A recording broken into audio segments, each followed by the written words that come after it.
The sound of silverware clinking stopped when Mark laughed across the long mahogany table.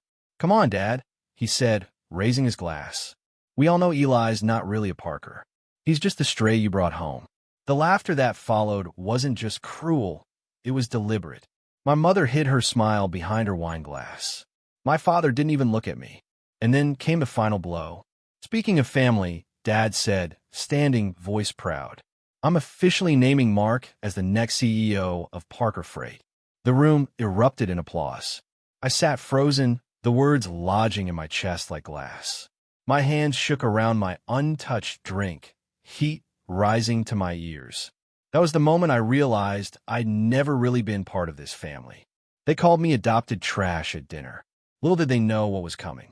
That night, I stopped being their son. My name is Eli Parker, though I've spent 26 years wondering if I had the right to that last name.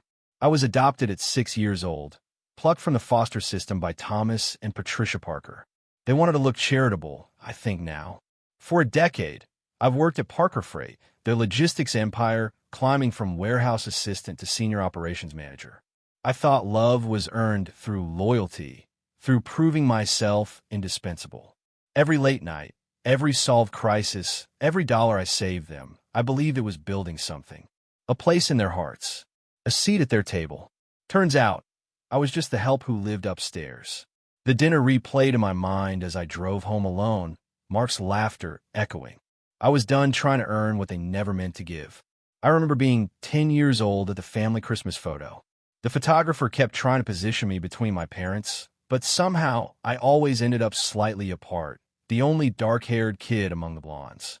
My father would praise Mark's report card, calling a C- room for improvement, while my straight A's sat unmentioned on the counter. "Eli doesn't need encouragement," Mother once said. "He's naturally driven." Code for, "We don't need to try with you." Mark got the basketball hoop, the summer camps, the college fund discussed at dinner. I got a nod and keep it up. When Mark crashed his first car at 16, Dad bought him another. When I asked to borrow theirs at 18, I was told to take the bus. That's when I learned silence looked a lot like gratitude to them. Mark joined Parker Freight at 25 with a business degree he'd barely earned.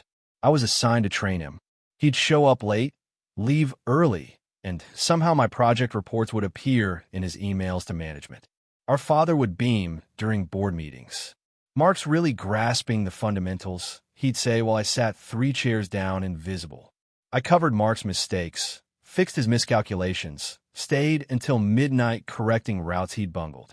The Riverside account nearly collapsed because Mark promised delivery times we couldn't meet. I personally drove 3 overnight shifts to save it. Dad called Mark into his office afterward. "Son, you really saved us." Through the glass wall, Mark caught my eye and smirked. Every success I built was signed with his name. I stopped expecting credit. 6 months ago, I landed our biggest contract ever, a 3-year government logistics deal worth $12 million. I'd spent 9 months cultivating the relationship, learning their needs, designing a custom fulfillment system. The morning I planned to submit our proposal, I found a file name changed in the shared drive. Mark had resubmitted it under his credentials, with minor edits, to make it look original. When the contract was awarded, our father hosted a celebration dinner. He stood before the entire executive team, hand on Mark's shoulder. "This is why he's the future of this company." Mark raised his glass to me across the room, that same smirk. My chest tightened, rage burning behind my sternum. But I swallowed it, smiled, applauded. That's when the idea for revenge was born, not out of anger, but clarity. After the dinner announcing Mark as CEO, I sat in my car outside the restaurant for an hour. The valet kept glancing over, probably wondering if I was okay. I wasn't. I pulled up my resignation email, the one I'd drafted a dozen times, finger hovering over send. Then I stopped. Walking away was exactly what they expected. The adopted kid who never really fit, slinking off into obscurity while they toasted Mark's dynasty. They'd probably feel relieved. Poor Eli just couldn't handle not being the favorite, Mother would say at brunch, dabbing her eyes with practiced sympathy. No, if I was going to leave, I'd leave behind something they couldn't ignore. They wanted me gone. I decided to stay quietly. I deleted the draft and drove home with something cold and clear settling in my chest. I began gathering everything. 10 years at Parker Freight meant I knew the systems better than anyone. I had access to files Thomas himself had forgotten existed. Mark's recent promotion to VP had given him financial authority he wielded like a drunk with a chainsaw. I started noticing patterns. Payments to shell companies I didn't recognize. Expense reports that didn't match actual vendor invoices. Money moving in strange directions, always just under the threshold that would trigger automatic audits. I created a hidden folder on my personal drive, not the company's server. Every discrepancy, every questionable transfer, every inflated cost I documented with screenshots, bank records, email chains. It took 3 weeks of late nights. If I was trash, I'd learn how to burn clean. The evidence was building, and it told a story Mark wouldn't want anyone to read. I needed someone I could trust. Marissa Valdez, the senior accountant, had always been kind to me. She'd worked at Parker Freight for 15 years, longer than Mark had been alive. She'd also been passed over for CFO in favor of Thomas's golf buddy. "Can I buy you coffee?" I asked her after a particularly tense budget meeting. At the cafe, I laid out what I'd found. Her face went pale, then hard. "How long has this been going on?" she asked quietly. "At least 8 months," I said. "Maybe longer." She pulled out her own tablet, fingers flying across spreadsheets I'd never seen. "There's more," she said. "Diverted pension contributions. Fake vendor payments." I thought I was imagining things. Together, we traced the money trail. The cracks in Mark's empire were starting to show, and Marissa had the keys to the vault. Sunday brunch at the Parker estate was mandatory family time. I arrived to find Mark holding court on the terrace, entertaining Mother's friends with stories about his vision for the company. Mother pulled me aside in the kitchen. "Eli, darling, I hope you're happy for your brother," she said, arranging pastries on bone china. "This is such an important time for him. He needs family support." I nodded, carrying the tray outside. Mark was describing his plans to modernize operations, which apparently meant firing half the warehouse staff and outsourcing to cheaper contractors.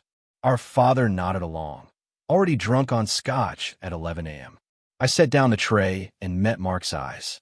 He winked at me. I smiled politely, knowing more than they thought. They thought my silence meant defeat. They had no idea. Parker Freight had rejected a partnership offer 2 years ago from Summit Logistics, a rising competitor. I'd been in the meeting when Thomas dismissed their CEO, Victor Brennan, as too aggressive, not our culture. I'd also been the one who walked Victor out afterward. We talked for 20 minutes in the parking lot about industry trends, automation, sustainability. He'd handed me his card. "If you ever want to have a real conversation about the future of this business, call me." I kept that card. Now I pulled it from my wallet, fingers tracing the embossed letters. I wasn't planning to jump ship. I was planning something more strategic. The next morning, I sent Victor an encrypted email. "Remember that conversation about inefficiency in traditional logistics? I have data that might interest you." Partnership wasn't betrayal. It was survival. Mark got careless. The shell company he'd been funneling money into, Horizon Consulting LLC, was registered to his college roommate. The payments were labeled as strategic advisory services, but Horizon had no website, no employees, no actual business. I traced the money further.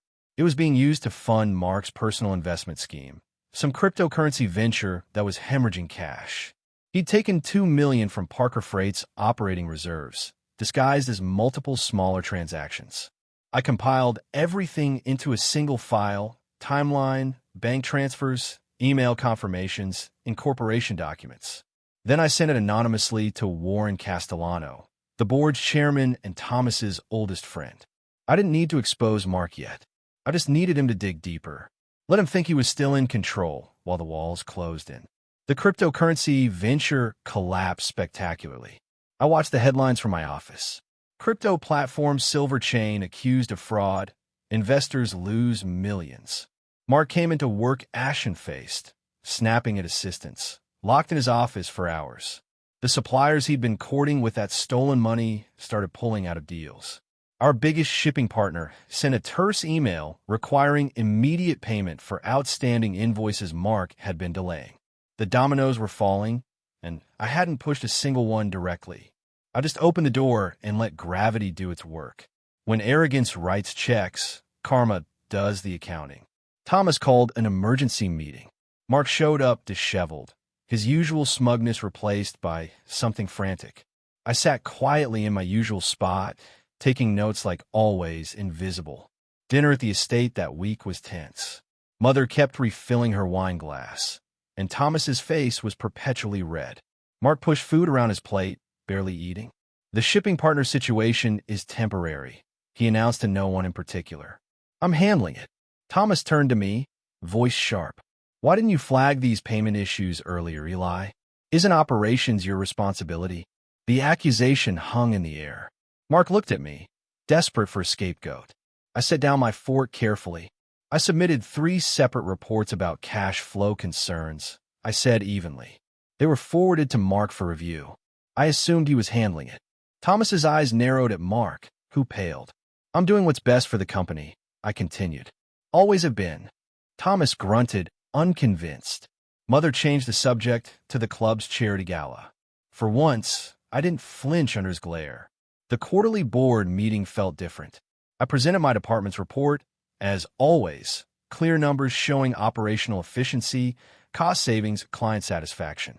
Then I added a new slide. Unexplained transfers under VP authority, third quarter. The room went silent. The spreadsheet showed $2 million in outgoing payments to Horizon Consulting, flagged in red. No deliverables, no contracts, no justification. I believe this warrants clarification, I said calmly, looking at no one in particular. Warren leaned forward, glasses sliding down his nose. Mark, do you have documentation for these expenditures? Mark stammered something about strategic initiatives and long-term positioning. His answers were vague, defensive. Another board member, Helena Pierce, cut him off. $2 million requires board approval. Did you obtain that? Every head turned toward my brother. His face flushed red, then white. I'll pull those files, he managed. I closed my laptop, satisfied. Mark cornered me in the parking garage after the meeting, fury radiating off him in waves. You think you're smarter than me? He spat, backing me against my car. You think you can embarrass me in front of the board? I didn't move, didn't raise my voice. I presented facts, Mark. If you're embarrassed, maybe examine why. You shoved my shoulder, not hard, but enough. You've always been jealous, always wanted what I have. Well, you'll never be a real Parker, Eli. Never. I met his eyes steadily. I don't want to be what you are, Mark. I want to be competent. Something flickered across his face. Uncertainty, maybe, or fear. You're done, he hissed. Dad will fire you for this. I smiled then, genuinely. I think I'm patient, I said. And patience is finally paying off. He stormed off, and I sat in my car calm. The board demanded a full audit. Warren himself called the meeting, bypassing Thomas entirely. An external firm was brought in, and I was placed on the review committee alongside Marissa and 2 board members. Thomas was furious, but couldn't object without appearing complicit. Mark tried to spin it as routine due diligence, but everyone saw through it. The auditors set up in our conference room, requisitioning files, interviewing staff, combing through 5 years of records. I provided everything they requested promptly, completely, with detailed notes. Mark, by contrast, was evasive, claiming documents were in storage or with legal. The auditor's lead, a sharp woman named Angela Torres, thanked me personally for my cooperation. It's rare to find someone who actually wants the truth, she said. Now the house of cards was under the microscope, and I had a front row seat. Something shifted in those weeks. Board members started approaching me directly instead of going through Mark or Thomas. Helena asked my opinion on a new routing software. Warren wanted my input on a potential acquisition. My calm professionalism, the same trait that had made me invisible for years, now made me look like the adult in the room. Mark's temper worsened inversely. He shouted at assistants, threw a stapler during one meeting, sent unhinged emails at 3 a.m. demanding explanations for problems he'd created. The more he lost control, the more I stayed steady. Thomas called me into his office one afternoon. The board is asking about you, he said, tone unreadable. Asking what? I replied, if you'd be willing to take on expanded responsibilities. I met his gaze. I'm willing to do whatever the company needs. The more Mark shouted, the more I looked like the solution. Thomas called me to his office late one evening, after everyone else had gone home. He looked older than I'd ever seen him, shoulders slumped, eyes bloodshot. "Don't destroy your brother," he said quietly. It wasn't quite a plea, not quite a command. He made mistakes, but he's still my son. Our son. The word "our" landed hollow. I stood by the window, looking out at the empty parking lot. "I'm not destroying Mark, Dad," I said. "He's doing that himself. I'm just documenting what's already happened." Thomas poured himself a drink with shaking hands. "You've always been so cold, Eli, even as a kid, like you're waiting for something." I turned to face him. I was waiting to belong. I gave up. For the first time in 26 years, he didn't have a comeback. He just stared into his glass, silent. The audit concluded on a Thursday morning. Angela Torres presented findings to the full board in executive session. I wasn't in the room, but Marissa was, as acting CFO. She texted me afterward. "It's bad. Criminal referral bad." The board reconvened that afternoon with legal counsel present. Mark's unauthorized transfers totaled $3.4 million. The fake vendor payments, the diverted pension contributions, the cryptocurrency scheme funded with company money, all of it laid bare in Angela's report. The board voted unanimously to suspend Mark pending investigation and potential prosecution. I sat in my office during the vote, door closed, listening to raised voices down the hall. When it was over, Warren found me. "We'll need your cooperation with authorities," he said. I nodded. The same silence they once used to humiliate me now filled the room with their shame. Justice was patient, and so was I. The fallout was spectacular and swift. Mark's suspension made the business press within hours. Parker Freight Air suspended amid embezzlement probe. Our stock dropped 8% in a day. Thomas suffered a minor stroke, stress-induced, and was hospitalized. Mother blamed me, of course. She showed up at my apartment unannounced, mascara streaked, voice shrill. "You've destroyed this family," she screamed. "Everything we built, everything we gave you, and this is how you repay us." I stood in the doorway, not letting her in. "You gave me nothing," I said quietly. "I earned every bit of respect I have. Mark stole what he never deserved." She slapped me, sharp and sudden. I didn't flinch. Mark's fiancée, Vanessa, called off their engagement after seeing the press coverage. His friend stopped answering his calls. For the first time, I didn't chase their approval or acceptance. I just watched it all crumble, feeling nothing but relief. Warren called me the following week. "The board want to offer you the interim CEO position," he said. "With Thomas incapacitated and Mark unavailable, we need leadership. You're the logical choice." I sat with that for a long moment, imagining myself in Thomas's office, behind his massive desk, finally vindicated. Then I surprised myself. "I appreciate the offer, but I have to decline," I said. Warren was silent, confused. "I'd like to recommend Marissa Valdez instead. She knows the financials better than anyone, has the respect of the staff, and frankly, she deserves recognition for her work." Warren cleared his throat. "That's very generous of you, Eli." It wasn't generosity. It was self-respect. Justice didn't need my name on the door. I'd proven what I needed to prove to myself, if no one else. Marissa called me an hour later, voice thick with emotion. "Thank you," she said. I smiled. "You earned it." I gave my notice the next day. Thomas, recovering at home, called immediately. "You're abandoning us?" he said, voice weak, but still accusatory. "After everything?" I almost laughed. "I'm not abandoning anything. I'm building something that's mine. I've been planning this for months, quietly. I used my decade of experience, my industry contacts, my reputation for competence, to launch Meridian Operations Consulting. Several of Parker Freight's clients followed me, tired of the chaos and eager for stability. Within 2 months, I had 5 contracts and a small office downtown. No family name attached, no borrowed credibility, just my own work. Victor Brennan from Summit Logistics became my first major partner, combining our expertise on a revolutionary tracking system. This time, I didn't need their permission to exist. I didn't need their validation. I was finally free, building something they couldn't take credit for or diminish. It felt like breathing after years underwater. Mark was officially charged with embezzlement and wire fraud 4 months later. Federal prosecutors had built an airtight case. His lawyer negotiated a plea deal. 5 years, likely serving 3 with good behavior. Parker Freight, hemorrhaging money and reputation, filed for Chapter 11 bankruptcy.